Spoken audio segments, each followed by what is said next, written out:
حضرت عمر فاروق فرماتے ہیں ابھی مجھے 3 دن ہوئے تھے خلیفہ بنے ہوئے، مسجد نبی میں بیٹھا تھا، عصر کا وقت تھا کہ 2-3 چھوٹی چھوٹی بچیاں آ گئی، آ کر کہنے لگی کہ چچا باپ خلیفہ ہیں؟ میں نے کہا کہ ہاں پتر میں خلیفہ ہوں۔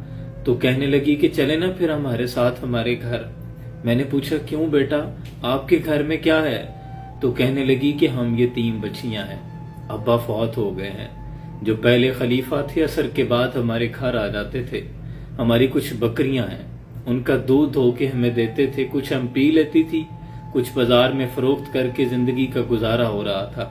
اب 3 دن ہو گئے ہیں، اماں رو رہی ہے، بہنیں رو رہی ہیں کہ اب کون آئے گا، خلیفہ نہیں رہے، سنا ہے اب آپ خلیفہ ہیں، تو چلے نا پھر آپ ہمارے ساتھ۔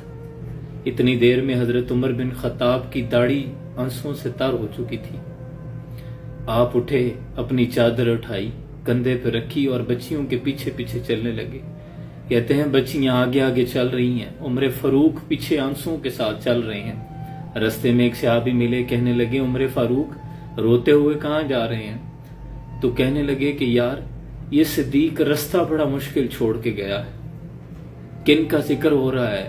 امیر المومنین عمر بن خطاب کا، 22 لاکھ مربع میل کے حاکم، ابو بکر صدیق، رومن امپائر پرشین امپائر کو تہہ تیگ کرنے والے، کھودی اپنے اسلاف سے ہم نے جو میراث پائی تھی، سریا سے زمین پہ آسمان نے ہم کو دے مارا۔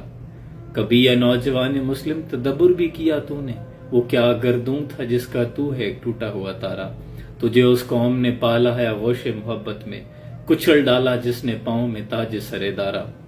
وہ کتابیں اپنے آبا کی، وہ علم کے موتی، جو دیکھو ان کو یورپ میں تو دل ہوتا ہے سی پارا، اور اگر چاہوں تو نقشہ الفاظ میں کھینچ کے رکھ دوں، مگر تیرے تخیل سے فزون تر ہے وہ نظارہ۔ اللہ مسلمانوں کو کھویا ہوا وقار عطا کر دے، اللہ ایسے حکمران عطا کر دے۔ سلام پہنچے۔